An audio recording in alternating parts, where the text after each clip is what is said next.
बिस्मिल्लाहिर्रहमानिर्रहीम। अस्सलाम वालेकुम काशकार भाइयों, मैं हूं मोहम्मद अजमर और आप देख रहे हैं मुनाफा बख्श काशकारी। आज हम फील्ड में मौजूद हैं। कपास की काश जो है वो हो रही है। कपास की वैरायटी CS 200 जो पिंक फ्री और ग्लाइफोसेट फ्री है, इस फील्ड में लगाई जा रही है। ड्रिल के साथ सोइंग है और सीड रेट जो है वो 7 kg के राउंड अबाउट रखा गया है। तो आज हम बात करेंगे ड्रिल की कैलिब्रेशन की कि एट दी स्पॉट जो है एस्टीमेट आप किस तरह से कर सकते हैं कि सीड जो है वो आपका कितने फासले पे जा रहा है। जो बुनियादी इसमें की कंसेप्ट है सीड सेटिंग का, वो हम देखेंगे कि किस तरह से जो है वो एक फार्मर जो है वो ड्रिल की एट दी स्पॉट कोई भी वो सीड लगा रहा हो, चाहे वो कपास हो, गंदम हो, बाजरा हो या तिली या राया, अगर वो लगा रहे हैं तो किस तरह से वो अपनी ड्रिल को जो है मुनासिब तौर पर कैलिब्रेट कर सकते हैं। काश्तकार भाइयों, ड्रिल की कैलिब्रेशन के लिए ये लीवर लगा हुआ है। ये जो नीचे आप देख सकते हैं, यहाँ पे गरारी जो लगी हुई है, जब इसको हम हिलाते हैं तो ये गरारी अंदर वाली जो है वो मूव करती है। ये जितनी गरारी ये बाहर की तरफ होगी, जैसा कि अब ये आ रही है, उतना ही सीड जो है वो ज़्यादा डलेगा। ये यहाँ पे अब आप गैप देख रहे हैं, यहाँ पे मैक्सिमम फुल खुली हुई है ड्रिल। यहाँ पे जो है वो सीड मैक्सिमम आएगा, चाहे किसी भी चीज़ का आप जब सोइंग कर रहे होंगे। ये जैसे जैसे गरारी जो है वो अंदर की तरफ जाती जाएगी तो आपका सीड रेट जो है वो कम होता चला जाएगा। ये आप यहाँ पे देख सकते हैं फासला, ये देखें ये बढ़ता जा रहा है। ये नाब को जब हम यहाँ से जो है हिलाते हैं, मूव करते हैं, तो यहाँ पे अक्सर जो है गलत फहमी वो ये होती है कि कुछ जो है ना ड्राइवर या काश्तकार अंदाज़ा लगा लेते हैं, जैसे यहाँ पे 1 2 3 4 5 की गिनती लिखी हुई है तो इससे इतने केजी सीड डलेगा। ऐसा हरगिज़ नहीं है। या तो ये उस सूरत में पॉसिबल है कि जिस मकसद के लिए, जिस क्रॉप के लिए ड्रिल प्रॉपर बनाई गई है, उसमें तो ये कुछ हद तक कामयाब हो सकता है, लेकिन जो ज़्यादा चीज़ मेन है वो यही है गरारी का। यहाँ पे जो है ये जो दंदाने आपको नज़र आ रहे हैं, ये कितने खुले हुए हैं। इससे उसके बाद जो दूसरी मेन चीज़ है वो ये है कि जो आप बिजाई कर रहे हैं उसके ग्रेन का साइज़ कितना है। अगर ग्रेन मोटे हैं तो आपको ये गरारी जो है वो ज़्यादा खोल के रखना पड़ेगी, और अगर बारीक हैं तो उतना ही आपको कम रखना पड़ेगी। ये ना सिर्फ जो है वो किसी एक फसल के लिए, बल्कि फसलें जब डिफरेंट होती हैं तो उस सूरत में जो है इसकी लेंथ यहाँ पे डिफरेंट होती है। अब कॉटन के लिए हमने इसको जो है वो तकरीबन इस पोजीशन पे रखा हुआ है। करना हमने ये है कि इस व्हील का डायामीटर जो ज़्यादातर ड्रिल की का जो है वो 66 सेंटीमीटर, सॉरी 66 इंच या 5.5 फुट एक करम के बराबर होता है। इसको आपने मैयर कर लेना है। ये जैसा कि मैं कर रहा हूँ इंची टेप के साथ, लेकिन अक्सर जो है वो ड्रिल्स का जो है वो एक जैसा ही होता है। 66 सेंटीमीटर या 66 इंच सॉरी, जो कि 5.5 फुट या एक करम जो है वो बनते हैं। तो यहाँ पे ये आप देख सकते हैं, इस तरह से आप इसको मैयर कर लेंगे। ठीक है, ये 5 फुट के करीब है इस ड्रिल का। जबकि एक जो हमारे पास घर पे मौजूद है रबी ड्रिल गंदम की बिजाई के लिए, उसका जो है वो 5.5 फुट डाया है व्हील का। यहाँ इसका जो है वो 5 फुट है। अब आपने करना ये है कि जहाँ पे आपको लगता है कि सीड हमारा जो है वो इस पोजीशन पे जो है वो बेहतर गिरेगा, जैसा कि यहाँ पे इंडिकेट कर रहा है अभी, इतना इसको खोल के आप जो है वो फिक्स कर लेंगे।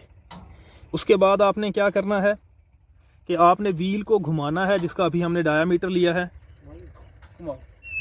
अब हमने करना ये है कि एक मुकम्मल चक्कर जो है वो व्हील को दे लेना है। हमारे पास जो है वो यहाँ पे ग्रेन आ जाएंगे। ये एक मुकम्मल चक्कर हो गया यहाँ पे। अब ये मेरे पास जो है एक जो है वो राउंड के, ये आप देख सकते हैं बिनौला जो है वो आ गया है। अब हम चेक कर सकते हैं कि ये कितने फासले पे जो है वो डिस्ट्रीब्यूट हो रहा है, कितने फासले पे गिर रहा है। अब हमने करना ये है कि जिस उसके साथ हमने ये डायामीटर जो है वो मालूम किया था ड्रिल का, उसके मुताबिक उतनी ही लेंथ की एक लकीर लगा लें रफ़ एस्टीमेट करने के लिए। ये अब हमने उसी के मुताबिक जो है वो 5 फुट की एक लकीर लगा ली है। अब इसमें एहतियात के साथ आप दाने जो हैं वो रैंडमली डालते चले जाएं। ये मेरे पास जितने भी दाने आए हुए थे, ये मैं एक एक करके इस लाइन में डाल रहा हूँ। इससे अंदाज़ा हो जाएगा आपको कि आपके बिनौले जो हैं वो किस पोजीशन पे, कितने फासले पे गिर रहे हैं। ये इस तरह से करके हम इन्हें डिस्ट्रीब्यूट कर देंगे इन 5 फुट में। हमारे पास एक रफ़ स्केच आ जाएगा कि हमारे पास जो सोइंग हो रही है वो मट्टी के नीचे कितने फासले पे जो है वो दाने गिर रहे हैं। तो अभी मैंने यहाँ पे जो है ये मुकम्मल किया है, और ये जो है वो एक दाने का फासला अगर बराबर डिस्ट्रीब्यूट हो, यूनिफॉर्मली ड्रिल चले, तो ज़्यादा से ज़्यादा 2 इंच का आ रहा है। तो इस सूरत में अगर 70% से ज़्यादा आपकी जर्मिनेशन है तो आपको कपास की जो है वो छदराई लाजमी करनी पड़ेगी, क्योंकि 1 फुट तक जो है वो रिकमेंडेड फासला है, ख़ास तौर पर ये जो पिंक फ्री और ग्लाइफोसेट 3G या 3 जीन वैराइटीज़ हैं उनका। तो लेकिन चूँकि कपास में जो है वो प्लांट पॉपुलेशन बड़ी अहम चीज़ है, तो इस पे हम कंप्रोमाइज़ नहीं कर सकते। तो ये सीड रेट मेरे ख्याल में जो है वो एक आइडियल किस्म का है। जर्मिनेशन के बाद जहाँ पे ज़रूरत होगी छदराई की जाएगी, अगर कहीं ना अगर किसी पोजीशन पे नागे जो हैं वो पूर करने की ज़रूरत हुई तो वो भी पूर किए जाएंगे। कपास की काश्त में जो सीड रेट है या प्लांट पॉपुलेशन जो है बहुत ज़रूरी है। बेहतरीन तरीकाकार जो है वो यही है कि अगर आप खेलियाँ बना के चोपा लगाते हैं, 2-2 3-3 सीड लगाएं एक जगह पे, उनकी जर्मिनेशन अच्छी हो जाती है और हम प्लांट पॉपुलेशन जो है वो हमारी कंट्रोल में रहती है। ड्रिल सोइंग में ये नहीं हो सकता, लेकिन बाज़ जगहों पे जहाँ पे रेतली ज़मीनें हैं या ज़मीन की जो है वो हमवारी का मसला है, लेवलिंग नहीं सही तरह से हुई, अगर लेवलिंग हो जाती है तो पानी की खपत ज़्यादा है, तो वहाँ पे जो है वो ड्रिल सोइंग की जाती है। इसमें प्लांट पॉपुलेशन को कंट्रोल करना बड़ा मुश्किल है।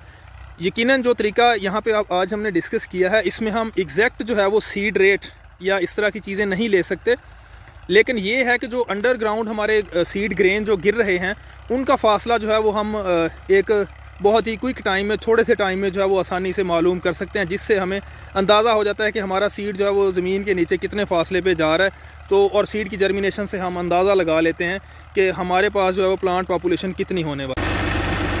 यहाँ पे हमारे फार्मर हजरात कुछ गलती ये करते हैं कि रबी की जो ड्रिल जो गंदम वाली है उसी के साथ जो है वो कभी कॉटन लगा दी जाती है।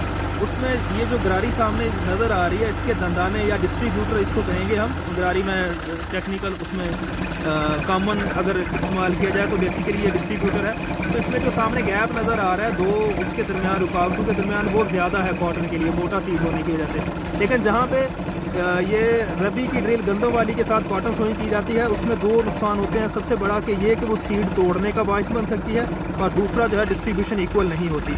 सो रबी और खरीफ की फसलों की अलग अलग डिस्ट्रीब्यूटर वाली ड्रिल जो है वो इस्तेमाल की जाए, ताकि हम अपनी जो है वो मुकर्रर प्लांट पॉपुलेशन हासिल कर सकें।